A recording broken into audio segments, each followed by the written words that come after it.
Okay, Julian, you can take over. Okay, I think it's not time yet. We're gonna start on time, or are we gonna wait a couple minutes for people to log in? Maybe we can do that. I just want to welcome everyone since it's already 4 o'clock. Thank you so much for coming to this lecture on a Friday afternoon. We're gonna wait for a couple more minutes because some people might still be trying to logging in. I just want to remind some of you, if you are here for the extra credit, please change your screen name to your name. Otherwise, the instructors have no way to know who you are. Please do that while we're waiting. As people might join late, it is a Friday afternoon after all, and it's the Friday before our spring break. So I appreciate everyone for being here. And let me just welcome everyone and thank everyone to be here. I'm going to introduce our speaker today, Dr. Yanjie Wang. Dr. Wang is an associate professor of Chinese literature and cinema in the Department of Asian and Asian American Studies at Loyola Marymount University.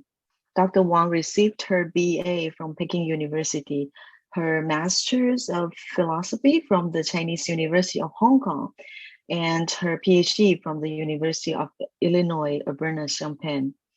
Her research interests include displacement and migration, ecocriticism, and ethnic minorities and gender and sexuality, etc. Her work has been published in various academic journals, including Journal of Chinese Cinemas, Asian Cinema, Modern Chinese Literature and Culture, American Journal of Chinese Studies, etc., among others.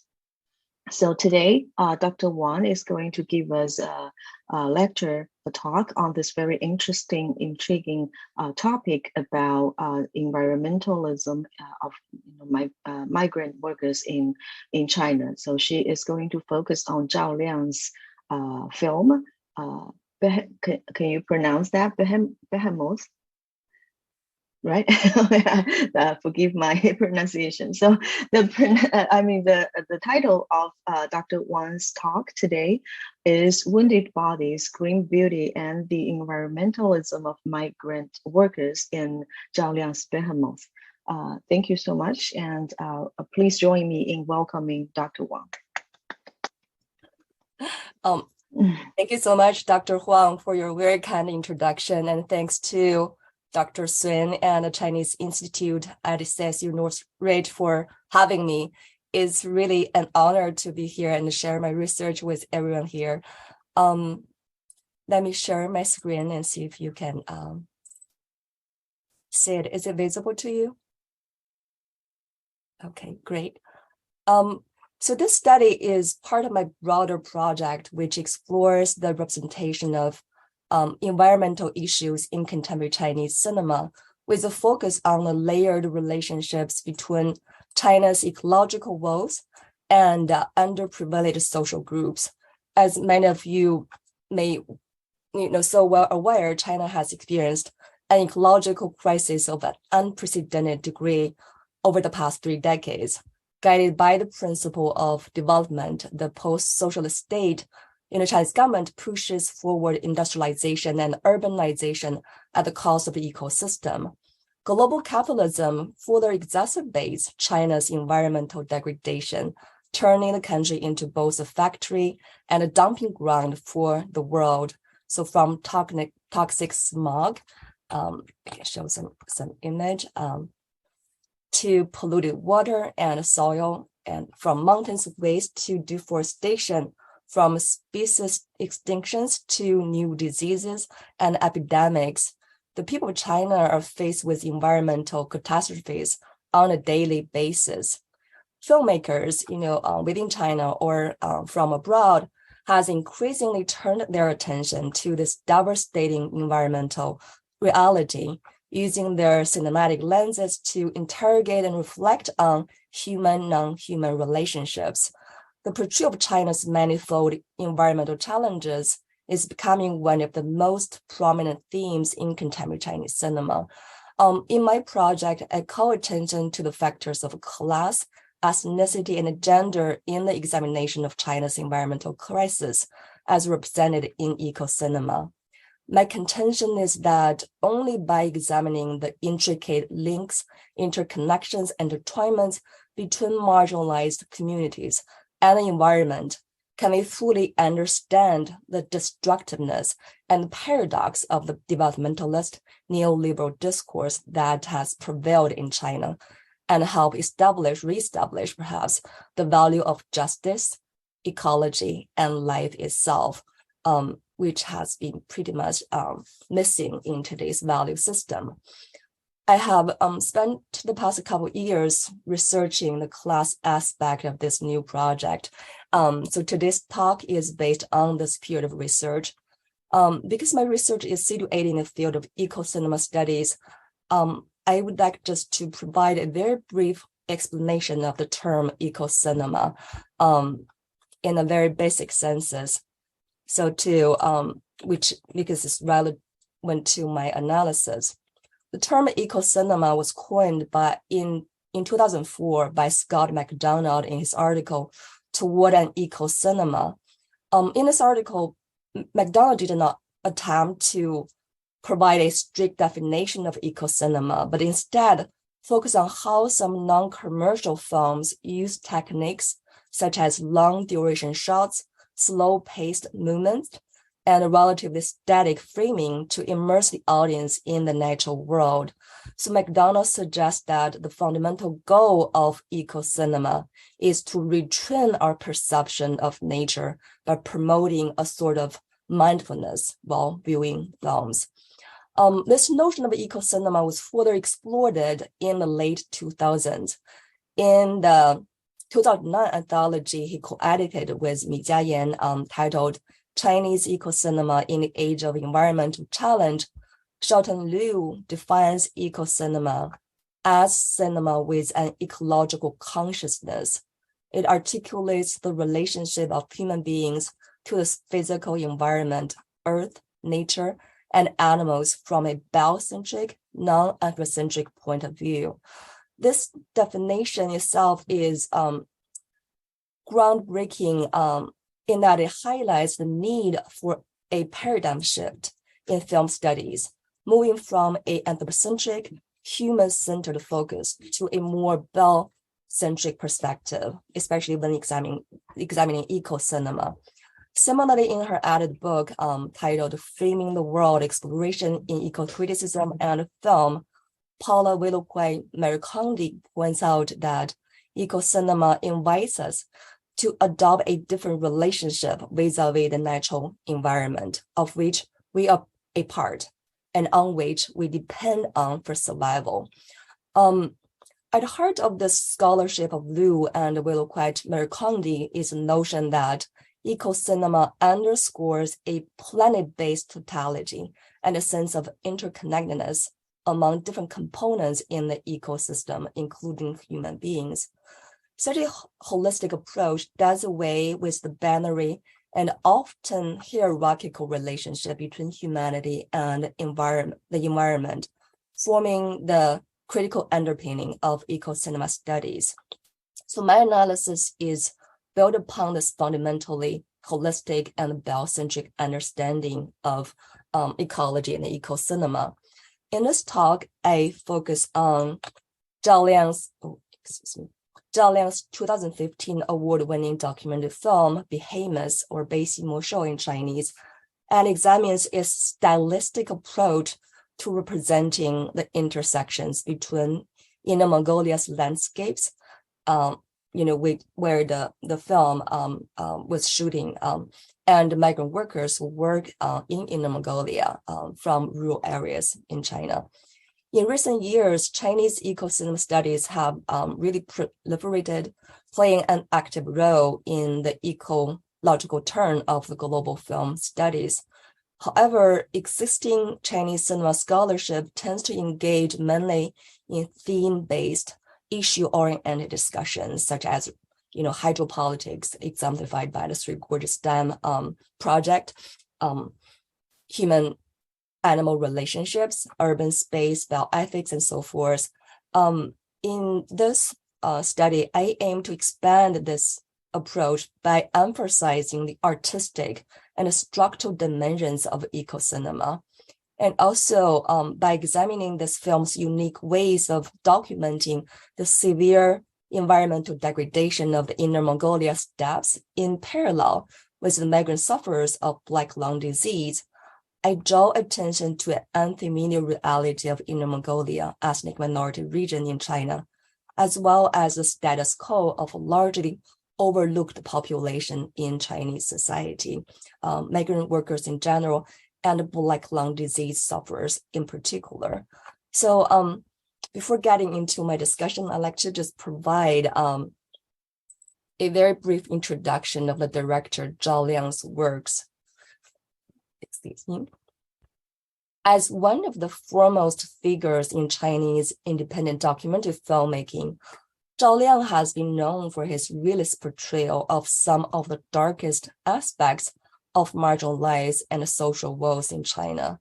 In his previous works, he documented, for example, the experiences of vanguard-bound grassroots artists being evicted as illegitimate residents from Beijing for their purported threat to national security in Farewell Yuan, and then the struggles of drug-addicted rock musicians drifting on the fringes of Beijing in paper airplane, the plight of poor petitioners who travel from all over the country to Beijing to seek redress of their grievances, but only are driven to despair by the corrupt bureaucracy of the central government.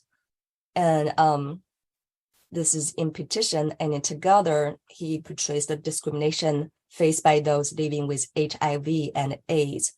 Despite the range of subjects, Zhao Liang's works share an underlying theme: the tension between struggling individuals on the margins and an overpowering authoritarian state system. In Behemoth, Zhao Liang maintains his general focus on the fringes of society, but turns his directorial eye on migrant workers at this time.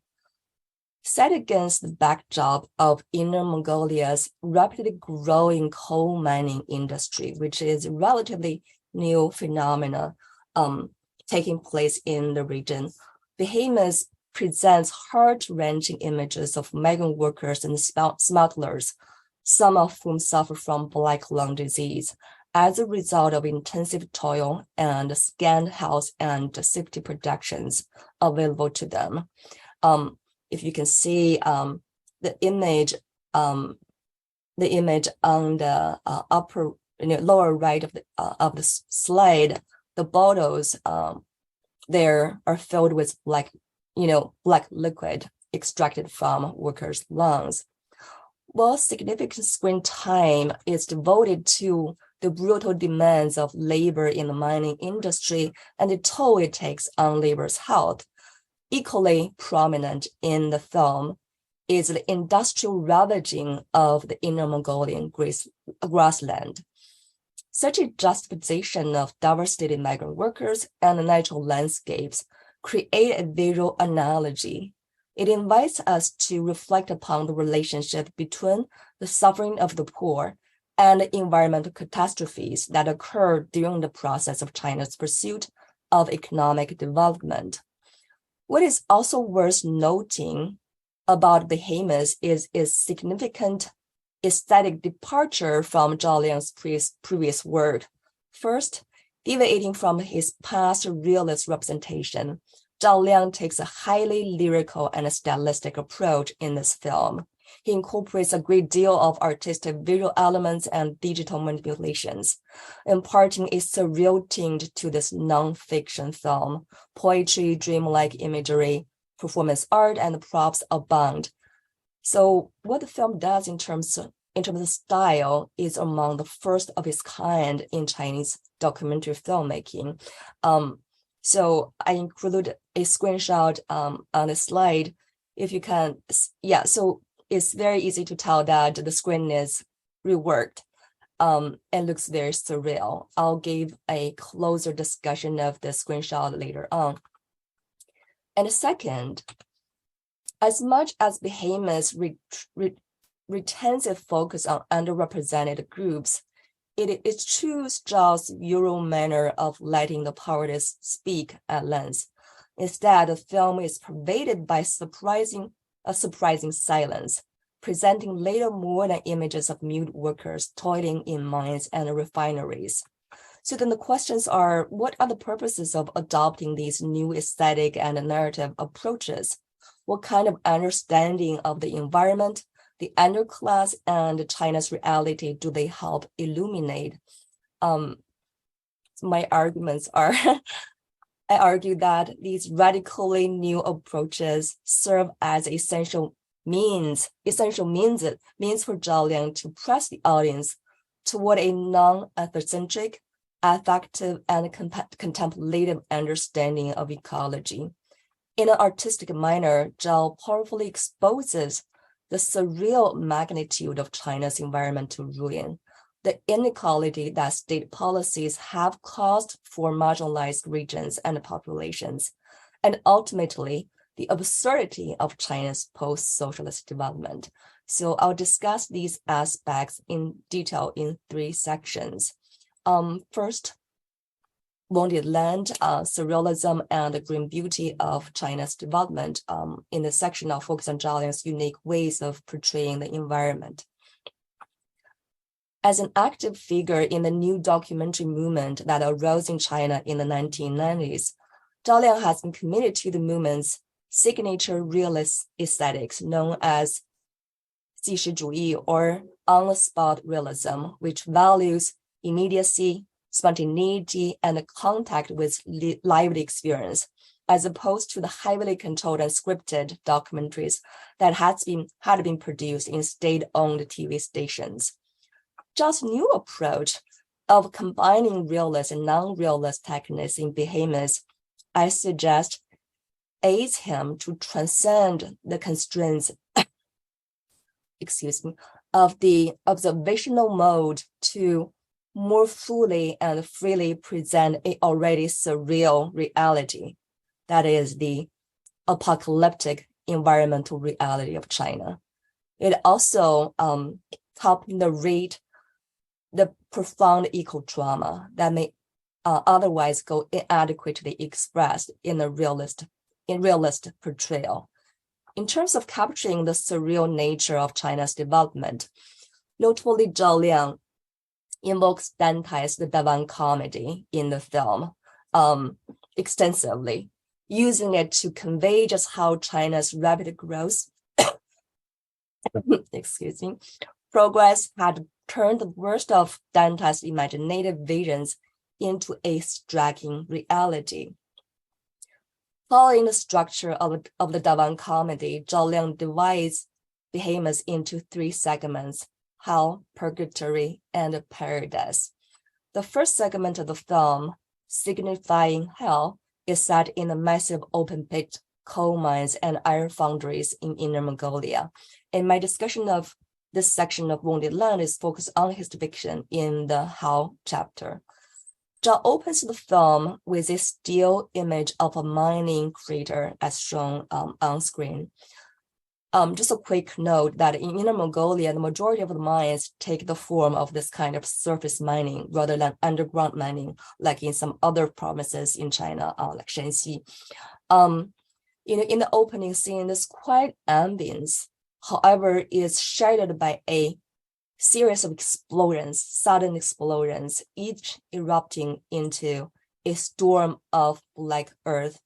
This dramatic sound and images of the film's opening appeal to an audience's oral and visual senses, fostering a heightened attention to the land so gravely wounded and broken open by industrial forces. Later on in the film, as the camera pans through the gray, smoking mining area in Inner Mongolia, it displays a space that resembles nothing else but a burning hell. Zhao's striking visual depiction of this destruction exposes an unfamiliar reality of Inner Mongolia, contrary to the image of idyllic pasture land, as shown in many images you might be familiar with that still pervades mediatic and popular depictions of the region. It also alludes to a hidden history of severe degradation of grassland, which pertains to state-driven transformations of Inner Mongolia's environment. Oh, excuse me. A historically non-Han Chinese region, Inner Mongolia has suffered accelerated environmental degradation since early years of Communist China, as part of what Judith Shapiro called Mao's war against nature. Land reclamation activities conducted by the educated youth, those junior high and high school students who were sent down to the countryside during the Cultural Revolution. So these activities included clearing trees, plowing grasslands, and leveling sand dunes. They gravely damaged the ecosystem of the steppes. Beginning in the late 1970s, the reform era saw continuous and more drastic environmental destruction in Inner Mongolia. Intensified mining on the steppes in recent decades has been among the leading causes of destruction in the era. With a surging demand for coal to power China's industrial development, thousands of mines, large and small, legal and illegal, have opened to extract coal and other rare minerals from the grassland. Since 2016, Mongolia has become the largest coal-producing region in China, contributing to a quarter of the nation's yearly gross output of coal. Subject to the developmental ambitions of the Chinese state, the land of Inner Mongolia has been treated as a mere standing reserve, destined to be controlled and exploited to enhance state power. The depredations that it suffered during the Mao and the post-Mao eras have rendered it forbidding to both viewers and its inhabitants. In this sense, the hell analogy from the Daban comedy provides Zhao with a powerful lens to capture the nightmarish environmental destruction, while also framing a critique of Chinese state policies in the region. The rapid mining not only devastates the grassland, but also encroaches on the nomadic lifestyle. The film captures a Mongolian nomadic family living in the shadow of the ever-expanding mining industry.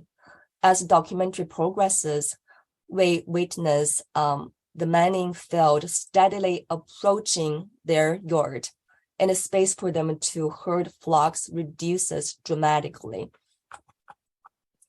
With the mining landscape looming at large, the film shows the little boy of this family is really unknowingly losing his Garden of Eden. One is left to wonder what space we leave to the younger generation and whether the nomadic lifestyle can live on at all. The stylization of the film reaches its height in its mingling of digital manipulations and performance arts with documentary footage. The use of digital techniques and performance art in Behemoth provides a means for the mute ecosystem to narrate its trauma. In the film, so we come back to this image, inserts a nude figure of a man, often curled up in a fetal position. In various landscapes, this is just one of them. In one scene, the nude man lies in a place where grassland meets the blackened earth of an open pit coal mine. A voice-over narration accompanies the scene, grieving the destruction and loss of paradise in the Mongolian grassland. Reciting the text adapted once again from the Daban comedy, narrator intones, This is a place that has been destroyed once upon a time. It gushes with mountain springs and was lush with vegetation. Now not a blade of grass survives, a land of deathly silence, Once we sung in the sunshine and the blithe, sweet air, but now I grieve upon the shattered earth. Uttered in an otherworldly and the sorrowful tone reminiscent of a ghost, the line spoken by the narrator could be perceived as the voice of the dead earth, expressing its own pain and loss. The haunting voice refuses to treat nature as a mute, disembodied victim. Rather, it endows the landscape with a sensitive body, capable of feeling and vocalizing its trauma.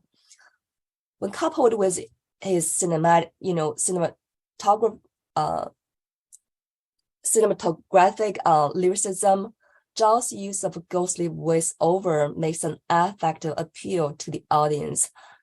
Here, I like to draw a comparison.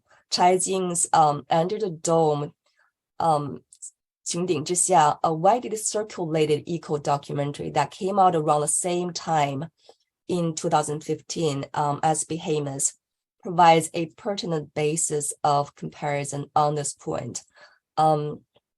Adopting a TED Talk style, Chai, a former Chinese Central Television journalist, incorporates investigative interviews, expert knowledge, and scientific evidence, charts, numbers, and so forth into his expose of China's smog problem, establishing a view for the audience through an authoritative voice and the rhetoric of reason. Zhao's approach is very different. With his reliance on a vulnerable, ghostly voice, Behemoth appeals to the body rather than to reason. The songs and the images of the film essentially immerses viewers into Inner Mongolia's landscapes so that they can empathetically feel with, rather than just feel for, the land, its grief, and its nostalgic longing. Let's come back to this image of the nude man a bit. In this kind of Paradise Lost, the man's nudity, fetal pose, and general posture of lying tight on the earth all suggest a deep desire to re-enter the womb of nature and to restore their organic unity. Notably, the shots of the nude man almost always appear on the screen fractured into prismatic fragments. This digitally created split screen forces us to behold the broken land, as well as the severed ties between human and nature. The land is already so shattered that it can no longer be simply repaired. And to further convey this sense of irreversible loss, Zhao includes a performance art piece that features a Mongolian family carrying their belongings to a new home. But all that can be seen on their journey is a desolate, inhospitable land left behind by open pit mining. This scenario allegorizes not only the Mongolian people's fate, but perhaps to our own, living in a planet we can no longer call home.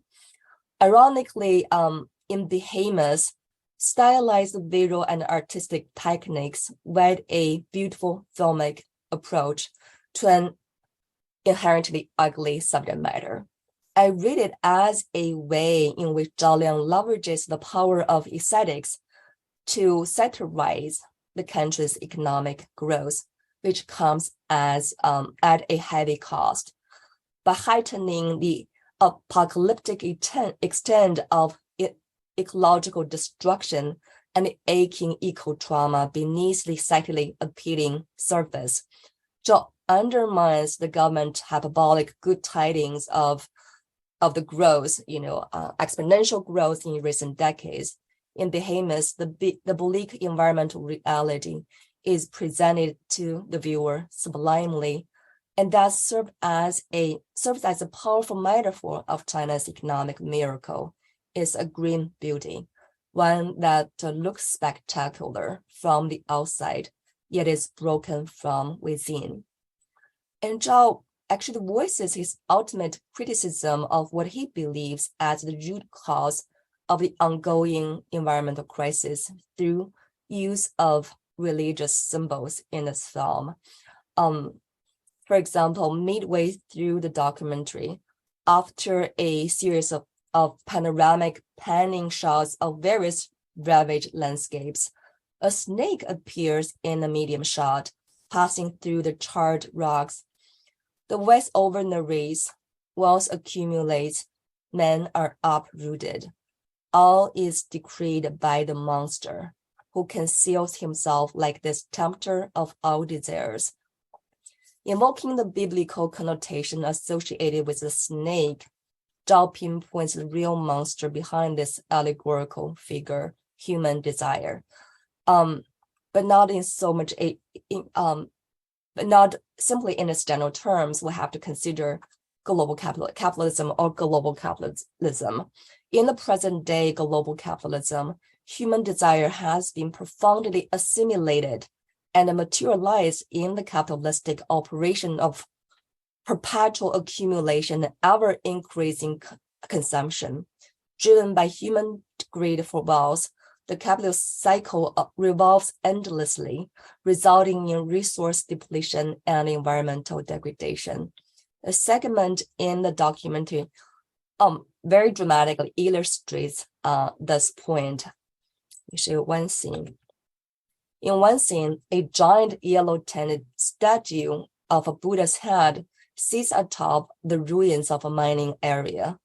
The film explains that the owner of this mining site had a dream in which the mountain god condemned him for destroying his living environment. Out of fear, the owner built a Buddha statue, resorting to this mightier god to protect him from the local divinity's accusation, while continuing his mining enterprise.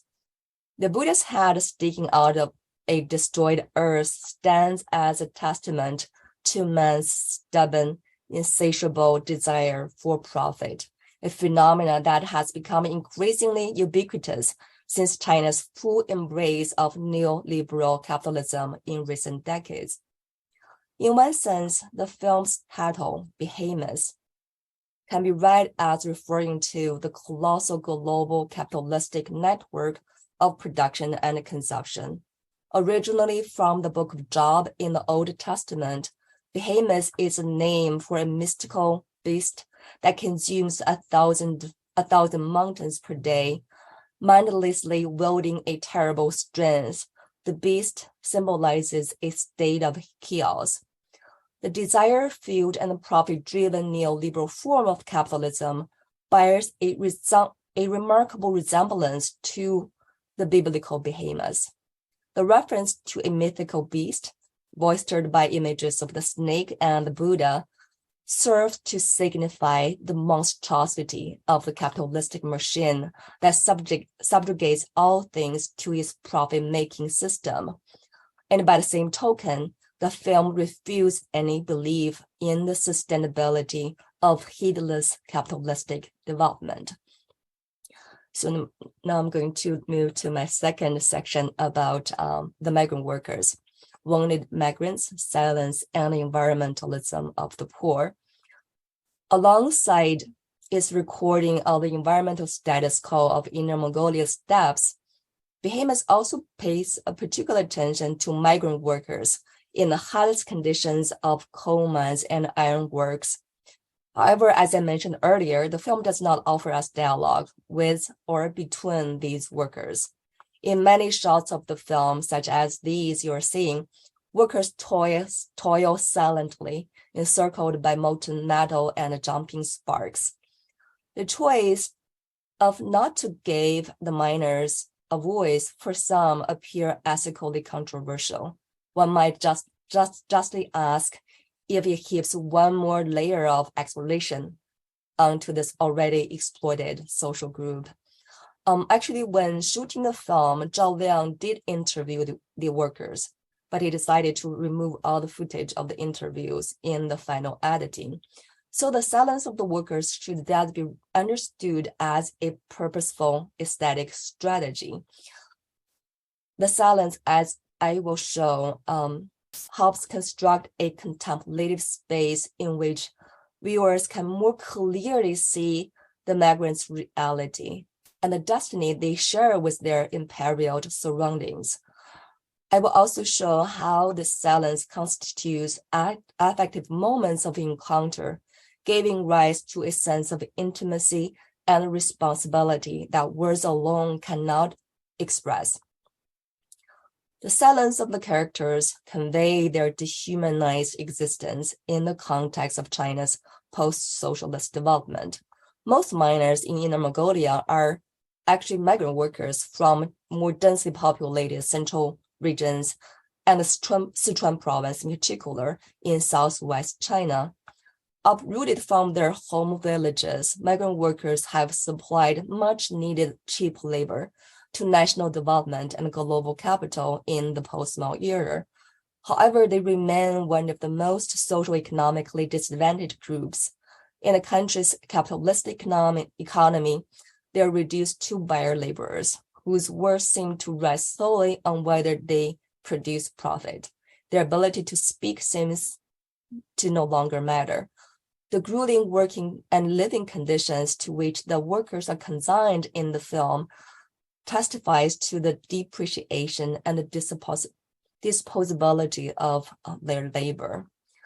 The voicelessness of migrant workers also suggests a bond and a shared fate between them and the land.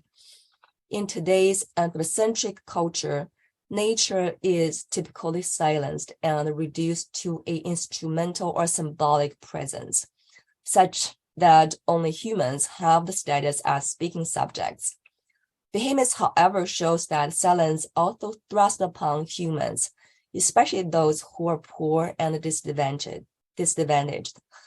In the tight grip of industrial capital, workers and the environment are both held as raw resources to be exploited and disposed of at will. Laborers have been cast into the depths of silence and instrumentality, just as the steppes and the mountains around them. So decentering human experience, the film expresses a radically biocentric attitude toward the relationship between humanity and nature, underscoring their shared fate and the fundamental interconnectedness in the ecosystem. Zhao's non-anthropocentric visual style, however, by no means encourages indifference to or detachment from the human subjects. Rather, the film strikes the audience with emotionally affecting shots of migrant workers, demanding our recognition, compassion, and self-reflection. At one point in the film, the camera abruptly leaves the blazing flames and roaring noises of the machinery and shifts its focus to close-ups of workers as the film's audio suddenly stops. We're in a deafening silence. Each frame features the portrait of a miner or a refinery worker who stares impassionately at the camera. The sudden contrast in visual and acoustic extremes compels us to pay attention and feel. Let me show you some of these close-ups. In these close-ups, the cinematic lenses lingers tenderly on the workers' faces and their bodies, their skin covered with coal dust, their eyes red and inflamed, their faces roasted and burned, and their hands blistered. This moment of beholding the workers' faces reminds one of Emmanuel Levinas's meditation on the face-to-face relationship. In his totality and infinity in the essay on exteriority, Levinas elucidates the face of the other as an affective and ethical force. These faces, in their defenselessness and vulnerability, call us into a relationship of giving and openness to the other person. By creating such face-to-face encounters, Zhao encourages emotional engagement with the workers and elicit actions that will help relieve the destitution and misery of the workers. In calling attention to, as well as assigning responsibility for the state of nature and the workers, once again, I want to highlight that Zhao tries to go beyond the dichotomized, narrow-minded view that separates concerns of the human and the non-human world. In the film, the misery of nature and that of workers mirror and reinforce each other. The iron workers roasting and toiling in the smelting yards remind one of the scorched grassland in the fiery mining area. The sight of an elder worker silently checking his blistered hand, and the image of woman hobbling on her swollen leg provide a parallel to long shots of grasslands and the mountains, enduring quietly as their bodies are scarred and mutilated. In the context of China's development, natural and human forces of production are both being ravaged and crying out for ethical stewardship. The purgatory chapter of the documentary shows an alarming number of workers who suffer from black lung disease caused by months and years of inhaling industrial dust while working with minimal protective measures. A series of shots in the film brings us face to face with black lung patients who lethargically lie in the bed and battle to breathe. The films focus on the residue problems resulting from long-term labor in a toxic environment calls to mind Rob Nixon's notion of slow violence. Slow violence, as Nixon defines, is a violence that occurs gradually and out of sight, a violence of delayed destruction that is dispersed across time and space, and attritional violence that is typically not viewed as violence at all. Black lung disease perfectly illustrates this process. For a black lung patient, the destruction of the body takes place in a slow and incremental manner, thus accumulates in the lung over time, years or decades, which provokes the formation of scar tissue and eventually takes the patient's life. In his discussion of slow violence, Nixon calls particular attention to the negative impact of environmental problems on the poor, whom he sees as the principal causalities of slow violence. Economically dispossessed and socially disadvantaged, the poor are often consigned to a more environmentally detrimental living and working conditions. In contemporary China, migrant workers who are at the bottom of the social structure are the first to bear the grievous consequences of the nation's environmental crisis. However, the marginality of this group of people, when combined with the delayed effects of slow violence, rendered their suffering largely invisible, especially in today's hard-charging, profit-driven economy. As Nixon observes, a major question concerning slow violence is representational. That is, how can we enhance the public visibility and help amplify the media marginalized causes of the environmentally dispossessed? Zhao Liang's expressive lenses on the suffering of workers with black lung disease meets just the challenge that Nixon identifies regarding how to increase visibility of the poor in the midst of environmental deterioration. Furthermore, Zhao's account of these workers' plight urges us to interrogate the government's responsibility in helping the disadvantaged. And it also raises social justice issue in contemporary China. In one heart-rending scene of the film, a dozen or so migrant workers are seen petitioning in front of a local government building. The banner that they hold reads, "Black lung migrant workers and their families from Sichuan seek help from the government." Since many migrants work in small and illegal mines, which do not provide health insurance to them. Excuse me. They have little means to pay the exorbitant treatment fees for themselves or their beloved ones. Often their only hope is to appeal directly to the government for aid. In this scene, the workers are ultimately denied in their request to meet with government officials and receive much needed assistance. A long mental fence stands between the workers and those working in the government, literally barring the former from accessing to the so-called servants of the people. This visual representation epitomizes migrant workers' status as forsaken and dismissed by the country's official system. By laying bare the government's disregard for the well-being of the workers, the film implicates the state's collusion with capital and condemns its willingness to sacrifice the poor and the disenfranchised in the nation's post-socialist development for the sake of boosting GPD, national or local. The governments at different levels tend to turn a blind eye to adverse working circumstances and a lack of compensation for injuries prevalent in the mining industry. In a sense, Black lung disease can be seen as a symptom of a deeper social sickness, the pursuit of economic growth and profit as an end in itself.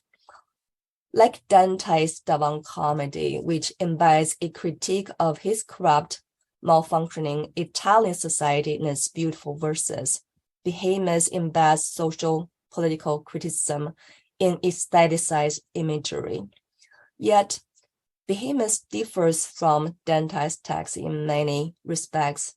One is that in Zhao Liang's film, there is no divine justice to balance out worldly iniquity. There's only an endless purgatory for the workers whose existence is unambiguously bleak and hopeless. I'll just quickly wrap up my talk by talking about the final segment of the film. In the final segment, Paradise, Zhao Liang goes one step further to reveal an astonishing irony arising from the ruin of natural and human bodies. Despite the heavy price paid for making iron and steel to build the Orders Kambashi district, the shooting location of these scenes, its extravagant new housing is lying largely empty. The ghost city of Orders Kambashi is a prime example of China's housing bubble. Ironically, Orders in the Mongolian language means paradise.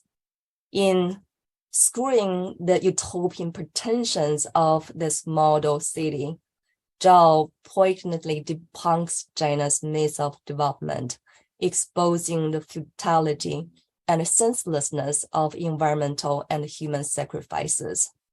The images of unused streets and the uninhabited high rises in the screenshots you're seeing serve as a blunt reminder of the absurdity of the country's mad and self-destructive quest for productivity. So I'll end my presentation here. I look forward to hearing your suggestions and comments. Thank you. Thank you so much, Dr. Wang. And please take some water. I know that you're still recovering from a cold. Thank you so much for the wonderful talk. I watched the film a few weeks ago, and I found it pretty difficult to understand. So your talk definitely helped me kind of understand the context of the film and also understand many of the so-called tricks the director did in the film. So I believe that some of my students should have watched this film as well, or even if you haven't watched this film, if you have any questions for Dr. Wang, please go ahead and speak up or raise your hand or type your question in the chat.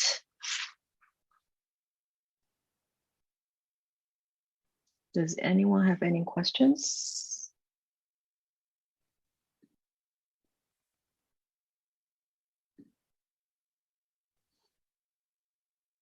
I guess maybe everyone is still busy, like thinking about what you were talking about in your lecture, which is very rich. And I wrote down a lot of notes. So I guess I will just start with a very kind of general or basic question, just to get us talking. I haven't heard about Zhao Liang much. Just now I saw a list of his work. And I'm wondering, because it looks to me, it seems like the Zhao Liang's works are very critical, especially for the government. So I think that's a very, courageous kind of approach to all these problems that he is paying attention to. And apparently he's trying to use his film and camera to find a solution. But how is this film received in China? Yeah, could you talk a little bit more about his work in general and how he's received in China? Yeah, thank you, Dr. Wang. That's a great question. Definitely Zhao Liang, in the film circle, he is really well known and a respected filmmaker, but among the public, among the general audience, he is really lesser known, and in fact, it's lesser studied in Chinese cinema as well. His films were not widely circulated within China because almost all the films were banned in China, with one exception, that is Together. That film was commissioned by the Ministry of Health. It goes together with Gu Changwei's film about AIDS. I forgot.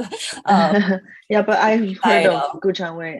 Yeah. Okay. So that is the only film that there was an outreach to good outreach to the domestic audience. But his films they were kind of cult follower among college students in China, especially who study film, who are interested in film. So there's still a group of people who are, considering following his films and trying to get their friends and college classmates know about his work.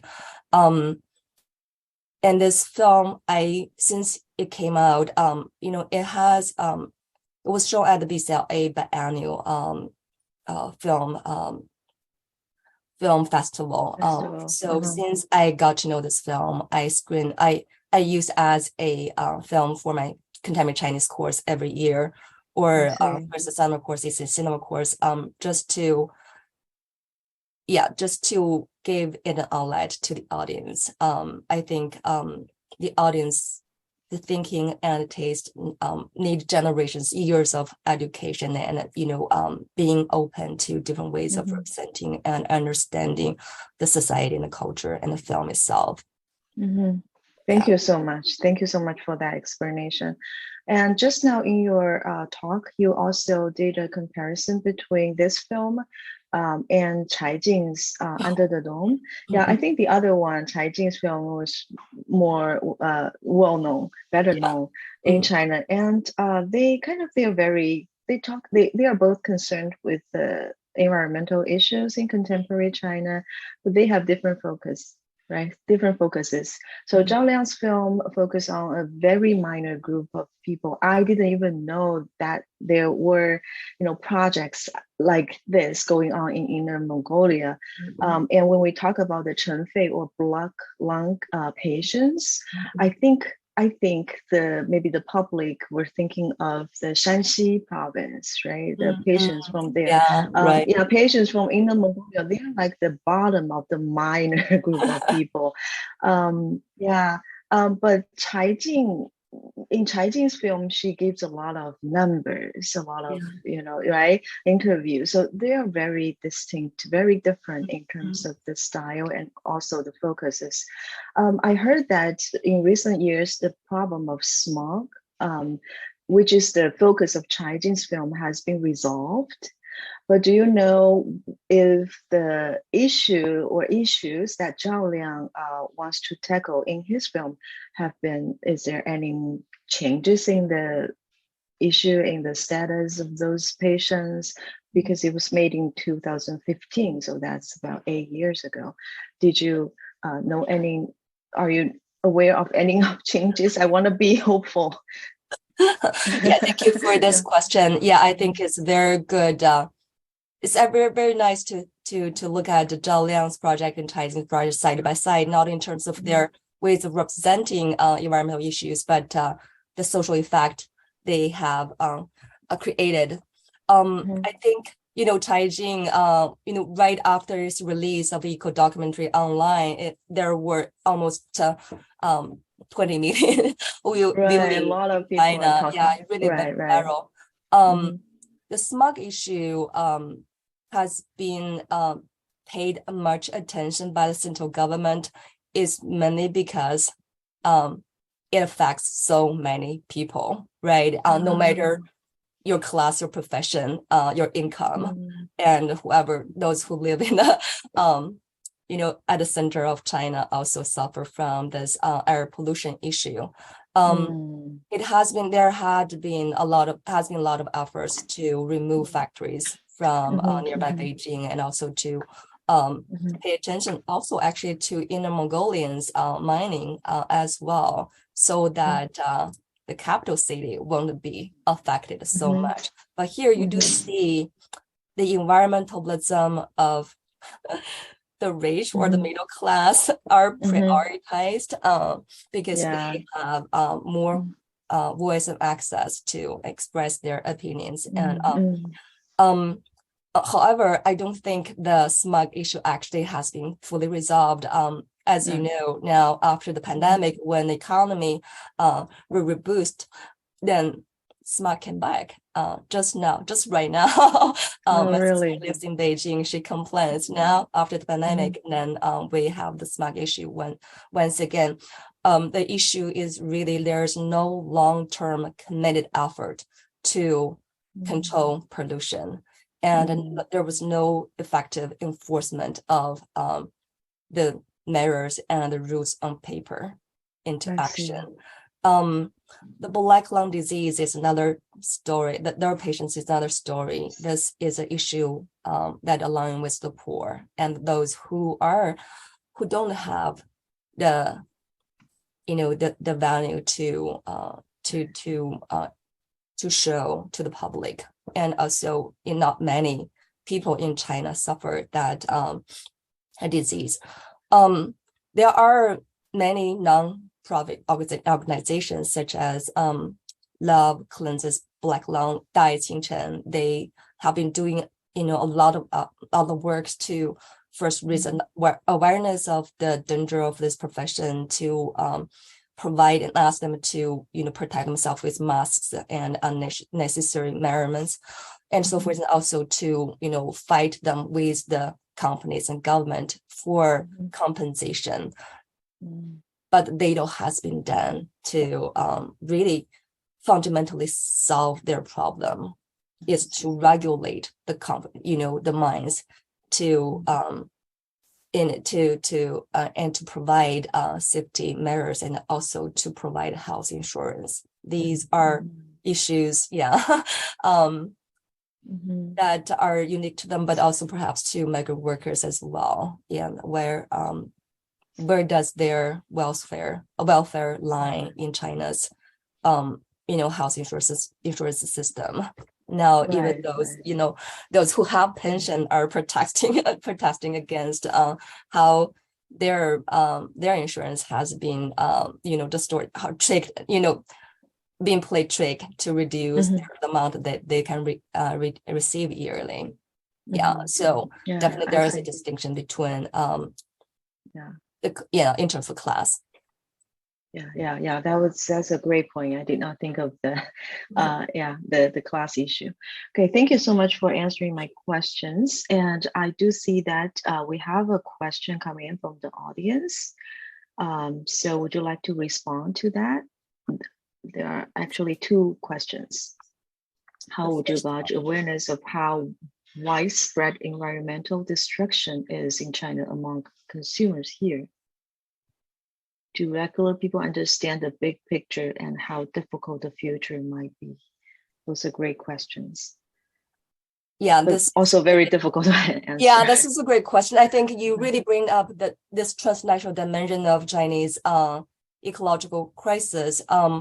Exactly, China's environmental crisis is not in isolation, and China's production and consumption is also not in isolation. It's always situated in this global supply chain of production.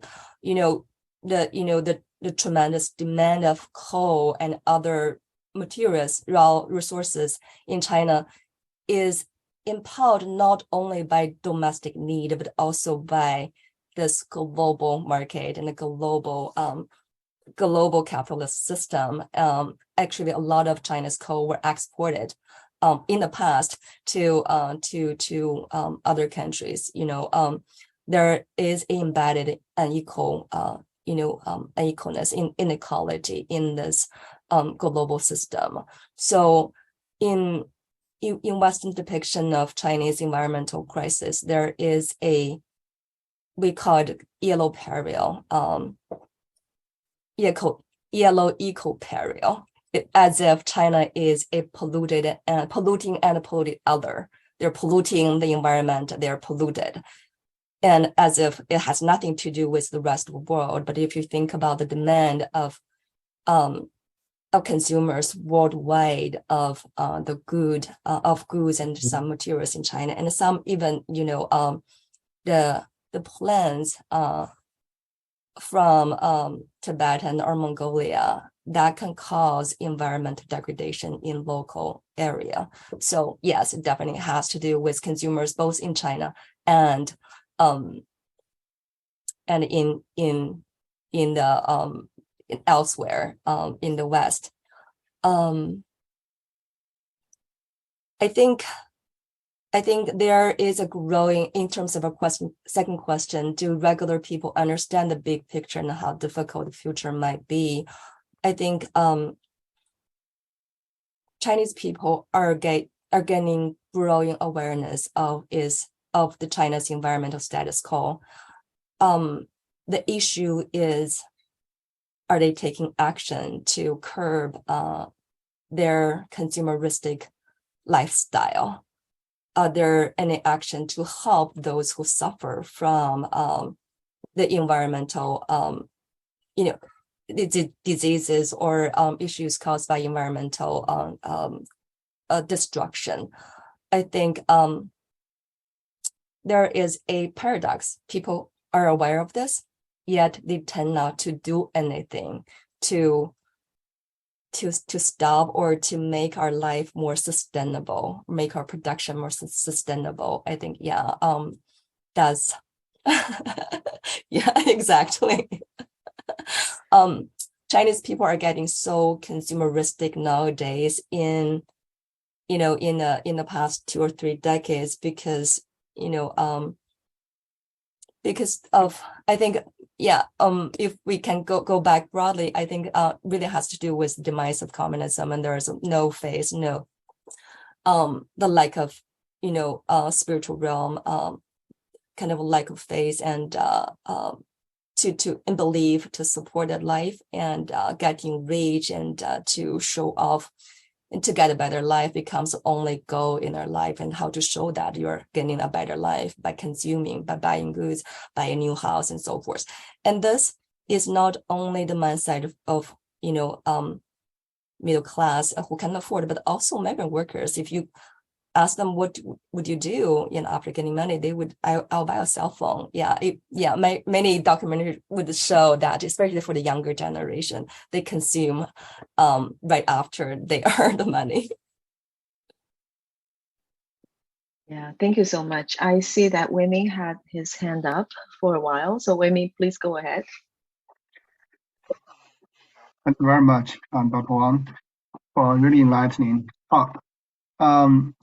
I was really impressed by Zhao Liang's photography and I also watched the Caijins Under the Dome. Certainly, it's very personal, but this one is certainly much more objective, and in some sense, are kind of like more touching. So I definitely agree with you that the recent development in China caused a lot of damage to the environment and also wounded a lot of people's bodies and mind too. But one common objection or common argument for this kind of development is that it's just is a necessary step toward modernization. It happened in the past in England, right, in the United States, and now it's happening in China and also in India. Many cities in India now ranked atop in the most smoggy cities before the pandemic. Then Beijing wasn't. I don't think Beijing was in top 5. I think most are cities in India. So in this case, people could argue that you have to develop, or use Chinese word, you have to eat, right? And then you can consider the consequences. Certainly, I agree that the government could do better regulation to protect the workers. But for the environment part, you see a lot of examples, and you still have a chance to maybe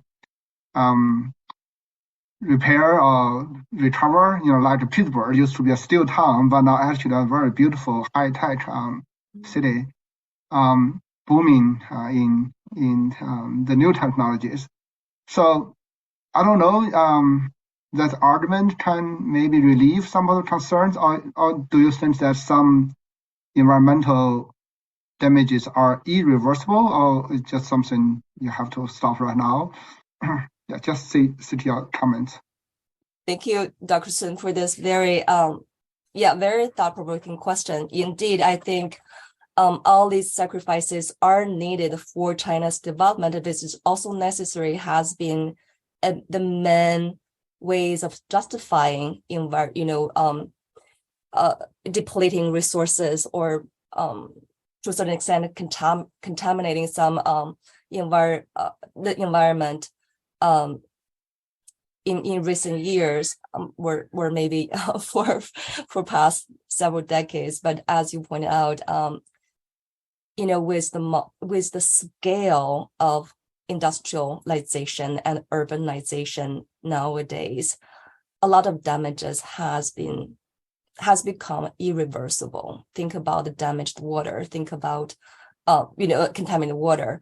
Think about the destructed Inner Mongolian grassland. It may take a century to make it back to this original, or I doubt it will be completely back to the original. So some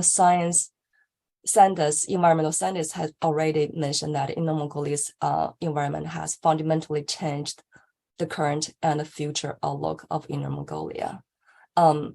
So if you think about back to 18th century, the industrialization in England, perhaps at the time, if you think about technology and the scale of economy, there may still a lot of room for people, for the environment to be restored. But now, by seeing this image, and then think about the smog issue alone in China, how difficult it is to cleanse the air in now. And it's not only about moving all the factories outside, but also the entire Inner Mongolia has been extracted. The land has been used for mining, and it's so hard to do that. So I think fundamentally, I don't think Zhao Liang is against development. Is about the pace of the development and about the ways of how we engage, how we go about with development. How can we make our development more sustainable? Are we aware of the severe damages we have already made, and how in the future can we find ways, by regulating the government, by making our actions more ecologically conscious, and to so to create a more a better environment that we can live in.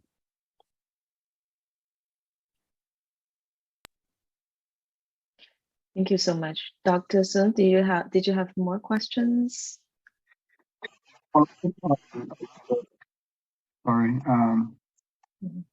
I can follow up a little bit on that question too. You mentioned certainly, definitely there are damages and maybe even irreversible damages to the environment. Certainly to the people who already have the black lung disease, then they may never recover. But on the other hand, you can see that even if you want to do it to change the current trend, it may prove very difficult to do. There are two reasons. One reason is still from the government part, right? Government needs the money to support the functions and need development and needs the GDP continue to grow. And even from the citizens side, right, they have two concerns. One, that they want to maintain the current life standard. They don't want to go back. And once they enjoyed a certain living standard, it's really hard for them to go back.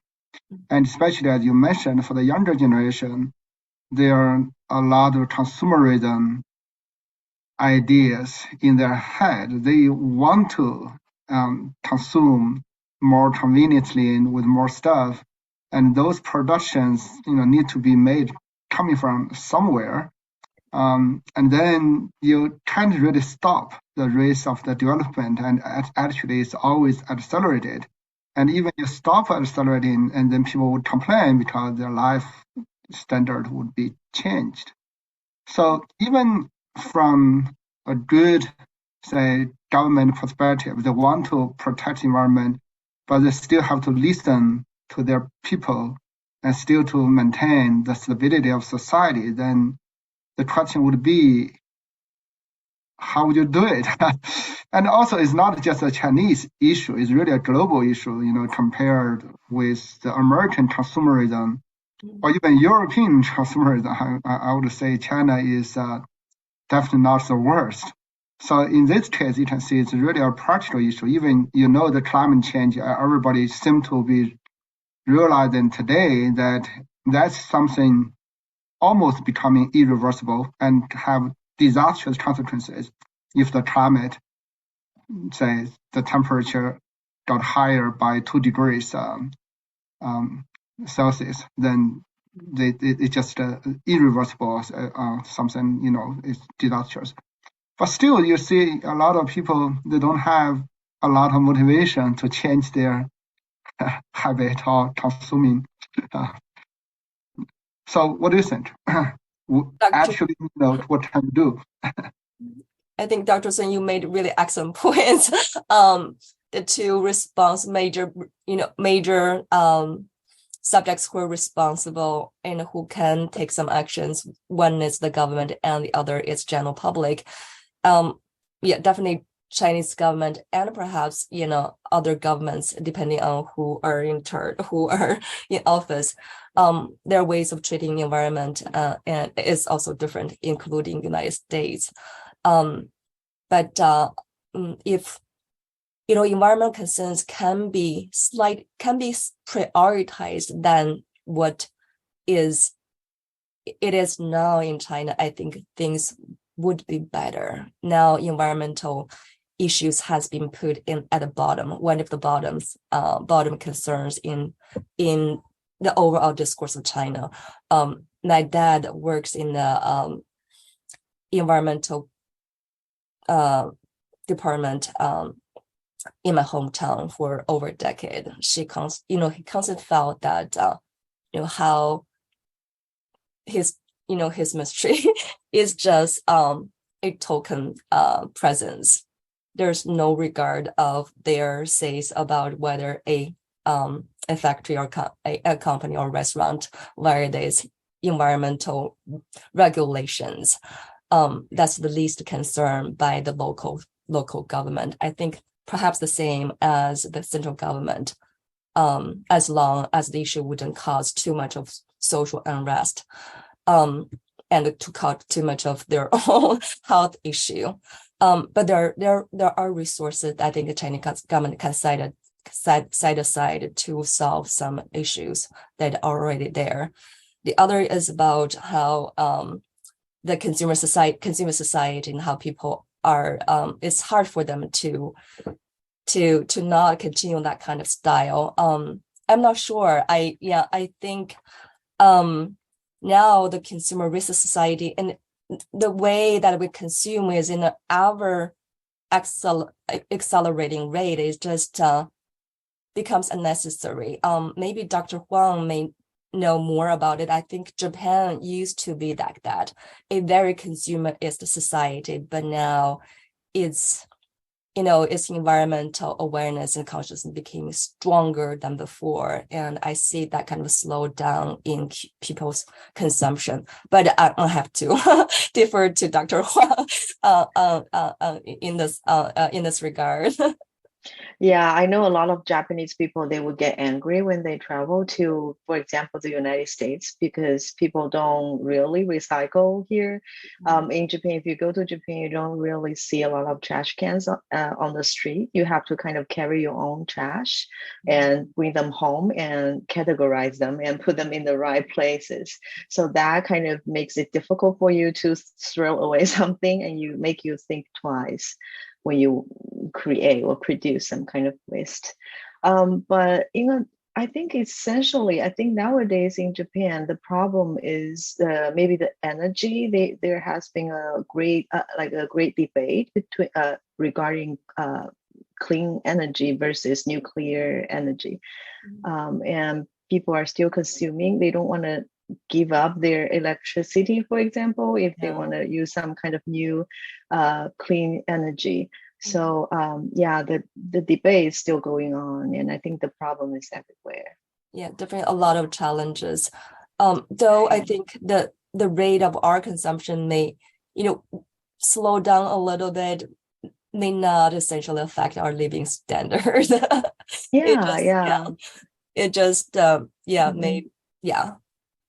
I used to have asked my students about whether they would be willing to give up their use less electricity in the summer in order to save some electricity, and they all said no. So that's why I was laughing when I saw the was it Dana's earlier comment. Sounds like America. Yeah. But I think also it will not be enough to just raise awareness of this issue in China, because I was reminded of a film made by, was it Wang Liang? I think the title is Plastic China, right? That's a very that's a very well-known one. I think I used to assign that film to my students, in which the director actually focuses on all the e-wastes imported to China from the Western countries. So in other words, we are not just paying the price for our own development. We're paying the price for like the global consumerism. Right. And because it's cheaper to dispose all the e-waste in China. So, in order to make money or whatever, we're actually dealing with other countries' environmental problems as well. So I always tell my students, don't look at this issue just like, China is, developing very rapidly. That's the price they needed to pay. It's not just China. Yeah. Do you have any comments on that regard? That's a great example on Wang Liang's Plastic China and his earlier film, Beijing Besieged by Waste. Both touch upon the waste issue. I think you asked about how Zhao Liang's films were received in China. That's kind of a contrast. Wang Liang's films really generate real action by the government. So when Beijing Besieged by Waste came out in 2011, the then Prime Minister Wen Jiabao, had a large-scale regulation on the waste processing industry in Beijing, because really endangers Beijing. If you look at what he shows, the Beijing is literally, besieged by the waste, the dump grounds. So much so that if the if the city wants to further expand, there's no way to expand. To expand. Plus China, in a very similar way, the government later on set a very strict regulation about plastic import into China. Yeah. Yeah, great. So Wei Ming, did you want to add something? Actually, at the Plastic China here at CSUM, we have a joint workshop with the Sustainability Center at CSUM, and we have a movie show with Plastic China. We actually tried to invite Yanjie Wang to be here, but he couldn't obtain the passport and visa or something. It's sponsored by the arts department and the Chinese student at CSUM. So a related question actually is this. I know that Cai Jin, after she published her movie Under the Dome, almost disappeared in China. I don't know where she is even now. And what happened to Zhao Liang and what happened to Yanjie Wang? I mean, do they still have a voice in China? I mean, the time when Jiabao was a premier was very different from the time it was today. So do you have any information about the current situation of these people? Yeah, so glad to know that. Yeah, Northridge was trying to host a Plastic China screening and inviting Yanjie Liang. I've been following Yanjie Liang's work. I know that he's working on he just won a short film award at first film festival in China held in Qinghai, in Xining, Qinghai province. It's a short film about environmental issues, but his longer project is about seagulls in his hometown, another kind of tackling of environmental issues. Yeah, I'm just so looking forward. I'm so looking forward to this film to be completed, and so that I can see if I can incorporate into my larger project. And Zhao Liang has always been marginal in the Chinese film scene. His film Behemoth almost won, the Venice Film Festival, the best feature. There were the internal. It's not internal. It's published actually. The evaluations or assessment of these films. Zhao Liang's film was ranked #1 at the time, but eventually the film didn't win anything at Venice Film Festival at that year. So he won numerous other awards at other international film festivals. But because it perhaps because of the Venice Film Festival's greater influence on China and the Chinese audience, it seems that the Chinese government intervened a little bit. So when the film was shown at the UCLA Film Chinese Cinema Biennial, I asked Zhao Liang this question. He didn't answer directly. He said that there might be some factors that prevented this film being further reviewed by the committee. He's still making film, but I don't know what product he's working on. But what I noticed is that his website was taken away. There used to be a Zhao Liang Studio.org, and you can see all his previous works because his works are somehow interrelated. Dr. Sun mentioned you like his photography. He was a photographer from the very beginning, and he was part of the new photography movement in China. That's why, and he was also a visual artist. That's why he integrated all these professions or the ways of he is working with visual materials into this film making, but you can no longer see that website. The film was banned in China, and I teach this course in my class. Some students in film school are from China. They said, hey, Dr. Wang, what film is this? I've never heard about it. And they check, China's Douban or kind of China's IMDb, they said there's no record of this film.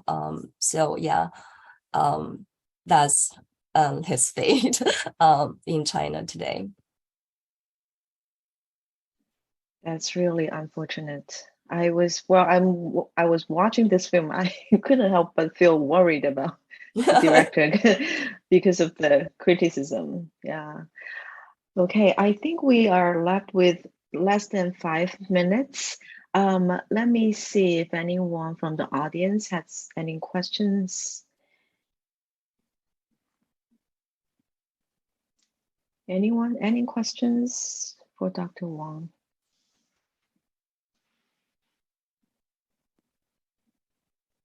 If not, I would take this opportunity to ask my last question, or just to maybe make my last comment.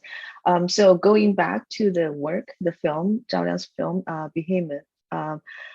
I think one thing that was interesting, that struck me, was the, how do I put this? His depiction of body. We see, I'm impressed by the naked body. There was a naked body lying maybe in front of a mountain or something, right? Was that a male's body, right? So usually when we talk about environment, when we talk about the nature, we would invoke maybe the metaphor of a female body when it's beautiful. But when it's like ruined, when it's broken, when it's destroyed, I think in his film he used close-ups, like you said, but of mainly like male bodies, male faces, to show the vulnerability. I feel like compared to maybe other films, when you invoke the female body as a broken body, it's even more striking when you see a male, when you see a man's body to be destroyed. So that's kind of like my observation, but I saw that there are some comments coming in. That was just my comment. Like I felt that was very striking to me. Okay, so we had more questions coming in. What do you guys think about Project Willow? Do you think it's almost the same situation in China? Did you know anything about this project? I'm afraid I'm unfamiliar with Project Willow, but I'd love to know more. Yeah. Brianna, would you like to explain what that is? Because I don't know what that project is as well. Brianna, are you able to talk? Yeah, sorry. I was trying. Please go ahead. Oh, Alaska's oil drilling. Yeah, I definitely should look into this. Yeah, sounds. It was like if they wanted to pump more oil from like America, it's something like that. And a lot of people are saying that it's affecting the environmental, especially such as Antarctica, I believe. And right now, like the environment is like really bad, and like the ice is melting and all that, and like the animals don't look so good right now. They look like they're about to extinct. And a lot of people are like against it, but and it's like a whole chaos of like it's gonna affect us, it might affect the world, who knows, because Antarctica is basically the bottom of everyone right now, and if that goes across everyone in the world, it's not good.